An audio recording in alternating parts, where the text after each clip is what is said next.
नमस्कार दोस्तों, स्वागत है आप सभी का हमारे YouTube channel magic education trick पर। दोस्तों, हमारे इस चैनल पर रेलवे एग्ज़ाम की फुल तैयारी कराई जा रही है, जहां पर आपको डेली 2 टेस्ट आपको देखने को मिलते हैं और ये टेस्ट नंबर आपका 10 है। और इसके पहले हमने यहाँ पर आपके 9 पार्ट बना चुके हैं। अगर आपने नहीं देखा है तो उनको भी देख सकते हैं। प्लेलिस्ट आपकी बना दी गई है, तो प्लेलिस्ट में आप धीरे धीरे करके सभी वीडियो को देखते रहिए। तो चलिए यहाँ पर स्टार्ट करते हैं और इस वीडियो के अंत में जो हमने पिछले वीडियो में क्वेश्चन पूछा था उसका जवाब भी आपको देखने को मिलेगा। आपका क्वेश्चन पहले कह रहा है, चक्रवात में हवा किस तरफ से आती है? चक्रवात में हवा किस तरफ से आती है? तो ये कब आती है? ऑप्शन राइट आपका डी हो जाएगा, बाहर की ओर से आती है। ठीक है, चक्रवात में हवा कैसे आती है? बाहर की ओर से आती है। देखिए, चक्रवात अस्थिर एवं परिवर्तनशील हवाओं के वायुमंडलीय भंवर होते हैं और जिसके केंद्र में निम्न वायुदाब और केंद्र के बाहर उच्च वायुदाब होता है। आपसे क्वेश्चन ये भी पूछ लेता है कि जो चक्रवात होती है तो इसमें केंद्र में क्या होता है? तो केंद्र में निम्न वायुदाब होता है और केंद्र के बाहर उच्च वायुदाब होता है। तो ये पॉइंट आपको याद रखना, क्योंकि कई बार ये क्वेश्चन आपका घुमा देता है। ठीक है ना, ऑप्शन आपका डी हो जाएगा। नेक्स्ट कह रहा है कि राज्यपाल विधान परिषद में कितने सदस्यों को मनोनीत कर सकता है? तो जो राज्यपाल होता है विधानसभा में, वो सदस्य कितने कर सकता है? 1/6 सदस्य मनोनीत कर सकता है। जिस प्रकार से राष्ट्रपति होते हैं वो राज्यसभा में 12 सदस्य मनोनीत करते हैं, वैसे विधान परिषद में 1/6 सदस्य और राज्यपाल मनोनीत करता है राज्यों में। ठीक है, नेक्स्ट क्वेश्चन की ओर आते हैं। क्वेश्चन आपसे कह रहा है कि किसी समयावधि में सामान्यतः 1 वर्ष के दौरान विभिन्न क्षेत्रों के द्वारा कुल उत्पादित वस्तुओं एवं दी गई सेवाओं का कुल योग कहलाता है। तो इसका राइट आंसर आपका डी हो जाएगा, राष्ट्रीय उत्पाद उसे बोलते हैं। क्या बोलते हैं उसे? राष्ट्रीय उत्पाद बोलते हैं। नेक्स्ट क्वेश्चन की ओर आते हैं। क्वेश्चन आपसे पूछ रहा है कि किस संविधान संशोधन ने मूल अधिकारों के ऊपर नीति निर्देशक सिद्धांत का आधिपत्य दिया था?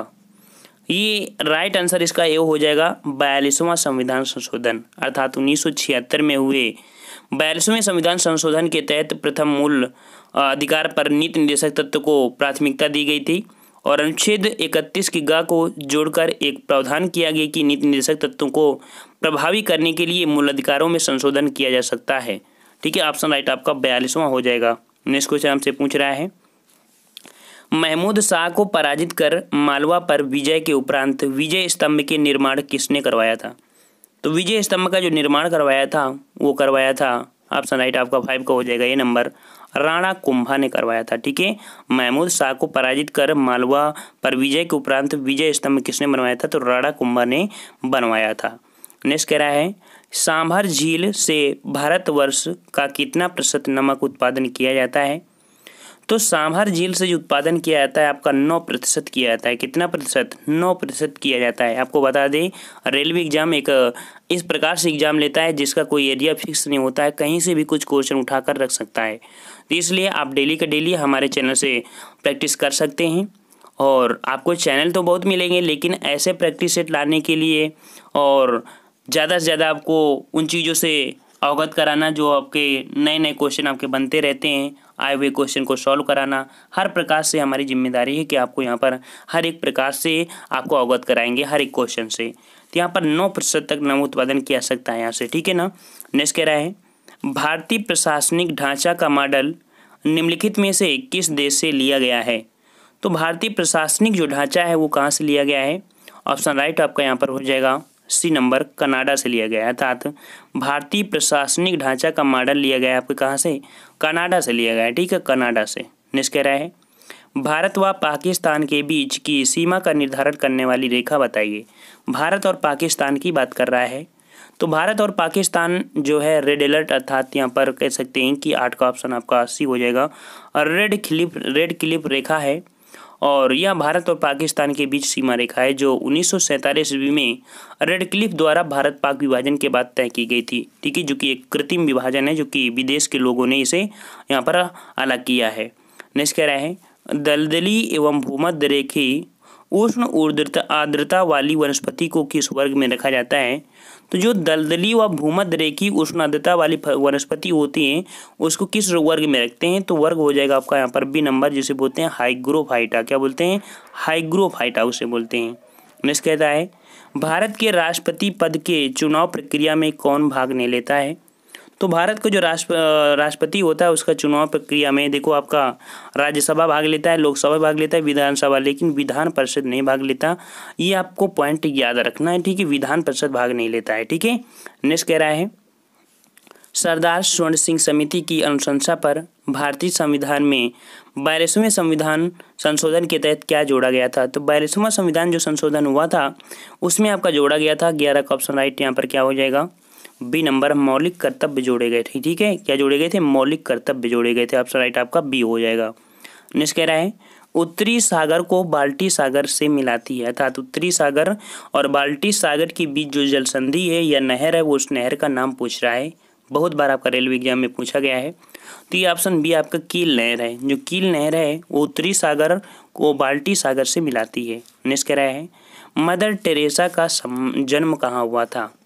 तो जो मदर टेरेसा थी, और मदर टेरेसा जो कि एक संत कह सकते हैं, इस समय इनको संत की उपाधि प्रदान कर दी गई है मदर टेरेसा को। तो मदर टेरेसा का जो जन्म हुआ था ये हुआ था कहाँ पर? 13 का ऑप्शन राइट हो जाएगा डी नंबर, यूगोस्लाविया में हुआ था, ठीक है। कहाँ पर हुआ था? यूगोस्लाविया में हुआ था। और नेक्स्ट क्वेश्चन को आते हैं। क्वेश्चन आपसे पूछ रहा है भारत में जनगणना कब होती है? भारत में जनगणना कब होती है? तो भारत में जनगणना आप सबको पता होगा कि प्रत्येक 10 वर्ष में होती है, हर एक 10 वर्ष में होती है, जहाँ पर जनसंख्या वृद्धि दर, 10 की वृद्धि दर, साक्षरता, ठीक है, इस प्रकार के कई फैक्ट निकाले जाते हैं जो आपके एग्जाम में हमेशा पूछे जाते हैं। नेक्स्ट कह रहा है अंत्योदय कार्यक्रम का उद्देश्य है। अंत्योदय कार्यक्रम का उद्देश्य क्या है भाई? तो अंत्योदय जो कार्यक्रम है उसका ये उद्देश्य है कि सर्वाधिक दरिद्र व्यक्तियों का आर्थिक उत्थान करना, ये होता है अंत्योदय कार्यक्रम, ठीक है ना। नेक्स्ट कह रहा है कि निम्नलिखित पुस्तकों में से पंडित जवाहरलाल नेहरू द्वारा रचित पुस्तक नहीं है। तो देखिए पंडित जवाहर द्वारा जो पुस्तक नहीं रचित की गई है वो कौन सी है? तो 16 का ऑप्शन राइट आपका यहाँ पर सी हो जाएगा, इंडिया विंग्स फ्रीडम, ठीक है। इंडिया विंग्स फ्रीडम के लेखक हैं कौन? तो हो जाएंगे मौलाना अबुल कलाम आज़ाद, ठीक है ना, मौलाना अबुल कलाम आज़ाद हैं। लेकिन वहीं पर आपके भारत की खोज, विश्व इतिहास की झलक, पिता का पुत्री के नाम, ये सब जवाहरलाल नेहरू के हैं। लेकिन इंडिया विंग्स फ्रीडम ये किसकी है? अभी हमने आपको बताया कि ये इसके लेखक है मौलाना अबुल कलाम आज़ाद, ठीक है ना। नेक्स्ट कह रहा है आपसे महात्मा गांधी को राष्ट्रपिता सर्वप्रथम किसने कहा था? महात्मा गांधी को राष्ट्रपिता सर्वप्रथम किसने कहा था? 17 का ऑप्शन राइट आपका यहाँ पर हो जाएगा डी नंबर, सुभाष चंद्र बोस ने कहा था। सिंगापुर रेडियो से बोला था राष्ट्रपिता, ठीक है ना। नेक्स्ट कह रहा है सरदार सरोवर परियोजना के साथ मुख्यतः कौन सी नदी जुड़ी हुई है? सरदार सरोवर परियोजना के साथ जो आपकी नदी जुड़ी है, इस नदी का नाम हो जाएगा आपका ऑप्शन राइट 18 का यहाँ पर सी नंबर, नर्मदा नदी, ठीक है। आप सबको पता होगा कि जो नर्मदा नदी है तो नर्मदा का अधिकांश भाग जो बहता है आपका एमपी में बहता है, ठीक है ना, इसीलिए एमपी की जीवन रेखा बोली जाती है। और अरब सागर में गिरने वाली ये आपकी दक्षिण भारत की सबसे लंबी नदी भी है, और ये आपकी एक एस्चुरी का निर्माण करती है और पश्चिम की ओर बहने वाली नदी है, ठीक है, जो कि मैकाल पर्वत की अमरकंटक चोटी से निकलती है। नेक्स्ट क्वेश्चन की ओर आते हैं। क्वेश्चन आपसे कह रहा है किस देश का पुराना नाम फार्मोसा था? ठीक है, क्या पूछ रहा है? फार्मोसा किस देश का पुराना नाम है? और ये देश का नाम है आपका डी नंबर, ताइवान। ताइवान का पुराना नाम क्या था आपका? फार्मोसा था, ठीक है ना। नेक्स्ट क्वेश्चन आपसे पूछ रहा है कौटिल्य लेखक थे, जो कौटिल्य थे, कौटिल्य किस चीज़ के लेखक थे, अर्थात किस शास्त्र के लेखक थे? तो कह सकते हैं कि कौटिल्य अर्थशास्त्र के लेखक थे, ठीक है। डी नंबर आपका कौटिल्य अर्थशास्त्र के लेखक थे। नेक्स्ट कह रहा है ह्वेन-सांग ने अपनी पुस्तक में किसके शासनकाल का विवरण दिया है? तो ह्वेन-सांग ने अपनी पुस्तक में जो शासनकाल था वो उस समय जो शासन चल रहा था आपके हर्षवर्धन का चल रहा था, इस कारण उन्हीं के समय का विवरण उन्होंने अपनी पुस्तक ह्वेन-सांग ने सीयूकी में दिया है, ठीक है ना। नेक्स्ट कह रहा है कि कुषाण राजवंश का प्रसिद्ध शासक था। कुषाण राजवंश का प्रसिद्ध शासक, तो आपका ऑप्शन राइट आपका 22 का हो जाएगा यहाँ पर ए नंबर, कनिष्क था। इसी के शासनकाल में चौथी बौद्ध संगीति भी हुई थी। ऑप्शन राइट आपका ए हो जाएगा। नेक्स्ट कह रहा है कि किस मुगल सम्राट ने फतेहपुर सीकरी में बुलंद दरवाजा का निर्माण कराया था? तो ये ऑप्शन आपका हो जाएगा अकबर बी नंबर, अर्थात अकबर ने बुलंद दरवाजे का निर्माण कराया था। और कभी कभी क्वेश्चन ये पूछ लेता है कि बुलंद दरवाजे का निर्माण किस उपलक्ष्य में कराया था, तो गुजरात विजय अभियान के दौरान यहाँ पर अकबर ने बुलंद दरवाजे का निर्माण कराया था फतेहपुर सीकरी में। ठीक है, नेक्स्ट कह रहा है निम्नलिखित में से कौन सा राज्य वस्त्रों के निर्माण करने तथा उत्पादन का अग्रणी है। तो वस्तुओं मतलब कि वस्त्रों के निर्माण करने तथा उत्पादन में अग्रणी आपका 24 का ऑप्शन राइट आपका हो जाएगा यहाँ पर सी नंबर महाराष्ट्र। ठीक है, वस्त्रों के निर्माण में तथा उत्पादन में जो आपका है ये महाराष्ट्र है, ऑप्शन राइट आपका यहाँ पर हो जाएगा सी नंबर। अब देखिए महाराष्ट्र से संबंधित आपका मुंबई, क्योंकि महाराष्ट्र में आपका क्या है मुंबई भी है ना, इस कारण आपको ऑप्शन में सॉम में आपको महाराष्ट्र लिखा है। ठीक है, वैसे मुंबई होता तो ज़्यादा सही है, लेकिन मुंबई पड़ता कहाँ पर है, महाराष्ट्र में ही पड़ता है, सालसेट द्वीप पर आपका बसा हुआ है महाराष्ट्र में मुंबई। ठीक है, इस कारण ऑप्शन सी हो जाएगा। नेक्स्ट कह रहा है हरित क्रांति से बढ़ावा मिला है, हरित क्रांति से बढ़ावा मिला है किस चीज़ के लिए, तो गेहूं के उत्पादन में अधिकतम वृद्धि को बढ़ावा मिला था आपका हरित क्रांति से। ठीक है ना, और भारत में हरित क्रांति का जो जनक माना जाता है आपके स्वामीनाथन है। ठीक है, स्वामीनाथन। नेक्स्ट कह रहा है आपसे कि द्वितीय विश्व युद्ध के दौरान निम्नलिखित में से कौन सा आंदोलन भारतीय कांग्रेस के द्वारा चलाया गया था। तो भारतीय राष्ट्रीय कांग्रेस के द्वारा चलाया गया जो आपका ये कह सकते हैं कि आंदोलन था, ये आंदोलन था 26 का ऑप्शन राइट आपका ए नंबर कि भारत छोड़ो आंदोलन। ठीक है, 1942 में भारतीय राष्ट्रीय कांग्रेस के द्वारा चलाया गया था जब आपका द्वितीय विश्व युद्ध चल रहा था। नेक्स्ट कह रहा है पत्रकारिता के क्षेत्र में प्रमुख पुलित्जर पुरस्कार सर्वाधिक 6 बार किस समाचार पत्र को मिला है। याद रखना, बहुत ही अच्छा क्वेश्चन है कि पत्रकारिता के क्षेत्र में प्रमुख पुलित्जर पुरस्कार सर्वाधिक 6 बार किस समाचार पत्र को मिला है। तो ये पत्र का नाम है आपका जो ऑप्शन बी है वाशिंगटन पोस्ट। ठीक है, वाशिंगटन पोस्ट को ये सर्वाधिक बार 6 बार मिल चुका है ये पुलित्जर पुरस्कार, जो कि पत्रकारिता के क्षेत्र में है। नेक्स्ट कह रहा है कि निम्नलिखित में से मूलभूत अधिकार कौन सा नहीं है। मूलभूत अधिकार, तो मूलभूत अधिकार यहाँ पर देखिए आपका कौन सा नहीं है। 28 का ऑप्शन यहाँ पर दिख रहा होगा बिल्कुल आंसर सी कि हड़ताल पर जाने का अधिकार, ये कौन सा अधिकार होता है, ये आपका अधिकार नहीं है। ठीक है ना। 29 नंबर आपसे कह रहा है कि मैराथन दौड़ की कितनी लंबी होती है।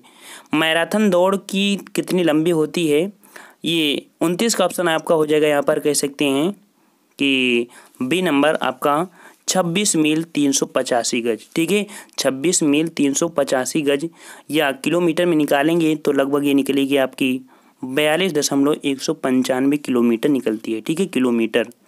और यहाँ पर नेक्स्ट क्वेश्चन आपसे पूछ रहा है 30 नंबर कि आर्य बाहर से भारत में आए वह सर्वप्रथम बसे थे। ठीक है, इस क्वेश्चन से पहले आपको यहाँ पर इस क्वेश्चन के बारे में बता दें, जो क्वेश्चन हमने पिछले वीडियो में दिया था। क्वेश्चन आपसे पूछा गया था कि वृद्धि हार्मोन्स का स्रावण किसके द्वारा होता है। वृद्धि हार्मोन्स का स्रावण किसके द्वारा होता है, इसका राइट आंसर हो जाएगा पिट्यूटरी ग्रंथि, जो कि आपका ऑप्शन बी हो जाएगा। ठीक है ना। तो हमारे पिछले वीडियो को ये क्वेश्चन था, और आज की इस वीडियो में जो आपको कमेंट करके बताना है वो क्वेश्चन आपका यहाँ पर है कि आर्य बाहर से भारत में आए एवं सर्वप्रथम बसे थे। ऑप्शन आपके 4 हैं, समाताता में, प्राग्ञज्योतिषा में, पंजाब में, पांचाला में। ठीक है, आपको कमेंट करके बताना है और हम लोग नेक्स्ट वीडियो में इसका जवाब लेके आएंगे। अगर आपको अच्छा लगा है तो वीडियो को लाइक भी करना, और ऑलरेडी जितने भी हमने वीडियो बना दिया है, प्लेलिस्ट बना दिया है, आए हुए क्वेश्चनों को भी हमने सॉल्व करा दिया है 2016 से 18 तक के, तो उनको भी उसमें देखते जाइए और इनको भी देखते जाइए। और हम लोग मिलते हैं एक नए वीडियो के साथ, तब तक के लिए धन्यवाद। जय हिंद, जय भारत।